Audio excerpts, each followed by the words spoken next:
दिल्ली के दिल में एक आधुनिक स्मार्ट शहर का प्रतिबिंब, जिसका आकार है अद्भुत और सुविधाएं वर्ल्ड क्लास, जो है तेजी से विकसित हो रहे नए भारत का नया प्रतीक।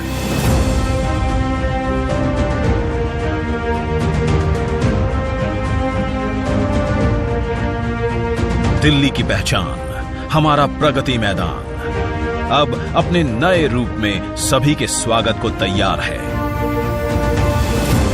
3 नवंबर 1972 अंतर्राष्ट्रीय मेले एशिया 72 से शुरू हुआ प्रगति मैदान का सफर। तब से लेकर आज तक ये स्थल बना कई ऐतिहासिक प्रदर्शनियों का हमसफर।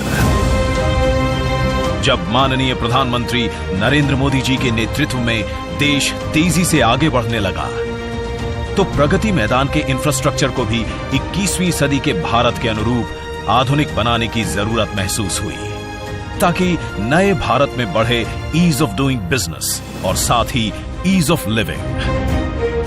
देश की राजधानी में विश्व स्तरीय कार्यक्रमों के लिए स्टेट ऑफ द आर्ट सुविधाएं हो, एग्जीबिशन हॉल हो, इन बातों को ध्यान में रखते हुए भारत सरकार निरंतर काम कर रही है। और प्रगति मैदान में रीडेवलपमेंट प्रोजेक्ट ये अपने आप में एक उदाहरण बनने वाले हैं। 123 एकड़ में बने इस एग्जीबिशन एंड कन्वेंशन कॉम्प्लेक्स की गिनती शंघाई और फ्रैंकफर्ट के जैसे विश्व के 10 एग्जीबिशन एंड कन्वेंशन सेंटर्स में होगी, जहां 54,000 वर्ग मीटर का एयर कंडीशनड कन्वेंशन सेंटर और 3 ओपन एम्फी थिएटर बनाए गए हैं।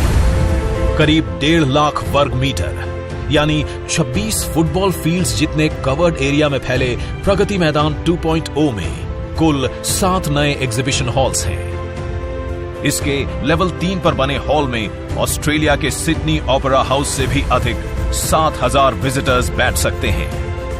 भारत की अध्यक्षता में आयोजित G20 के राष्ट्राध्यक्षों की मेजबानी का गौरवपूर्ण अवसर भी इस कन्वेंशन सेंटर के समिट रूम को मिलेगा।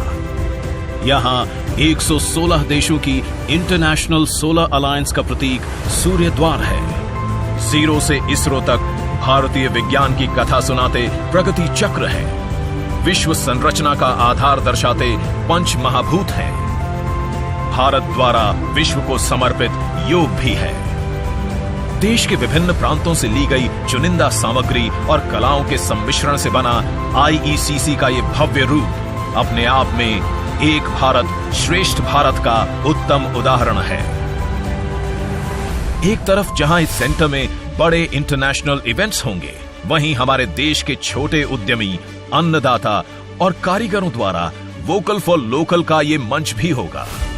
भविष्य में यहां होने वाले आयोजन भारत को विश्व की 5वीं से तीसरी बड़ी अर्थव्यवस्था बनाने में बड़ी भूमिका निभाएंगे। सभी आधुनिक सुविधाओं और लेटेस्ट टेक्नोलॉजी सपोर्ट से परिपूर्ण IECC luxury, flexibility, logistical viability और सेफ्टी का एक अनोखा संगम है, जहां व्यापार को बढ़ावा मिलेगा और संभावनाओं के अनेक द्वार खुलने से रोजगार सृजन भी होगा।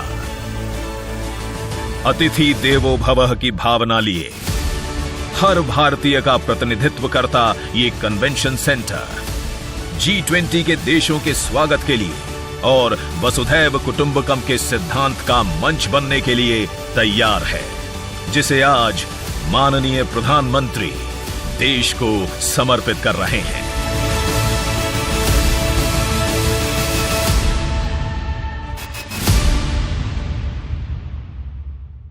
मैदान की बात की जाए तो नो डाउट इसकी जो ये डेवलपमेंट हुई है तो काफी ज्यादा खूबसूरत है। खासतौर पर अगर इंटीरियर के हिसाब से देखा जाए तो भाई हर चीज का जो है वो ख्याल रखा गया है। इवन कि जितनी कला की बात की जाए सब आपको जो है वो दर्शाई जा रही है। मैं ये बोलूंगी कि इससे पहले हम लोगों ने ग्लिम्स देखे थे और आई थिंक 2 दिन पहले ही हम लोगों ने वीडियो देखी थी, लेकिन क्योंकि इनॉग्रेशन हो चुका है सो आज हमने मतलब कंप्लीटली बिल्डिंग देखी है अंदर से भी कि उसका क्या इंटीरियर है और जैसे उसमें में डिफरेंट आपको सेक्शंस दिखाए गए और उनमें कैसे एक्टिविटीज होंगी उनके बारे में बताया गया। जो वीडियो है वो खत्म हो गया। हम प्रगति मैदान देख रहे थे यार, क्या उसकी कंस्ट्रक्शन है, क्या उसका काम हुआ है, क्या ही मतलब यार जितनी तारीफ की जाए कम है यार। 26 फुटबॉल यानी एक फुटबॉल का जो ग्राउंड होते हैं यानी कि 26 फुटबॉल का जो ग्राउंड है उनको मिला के ये प्रगति मैदान को बनाया गया है, कंस्ट्रक्शन हुई है और सारा रीबिल्ड किया गया है इसको।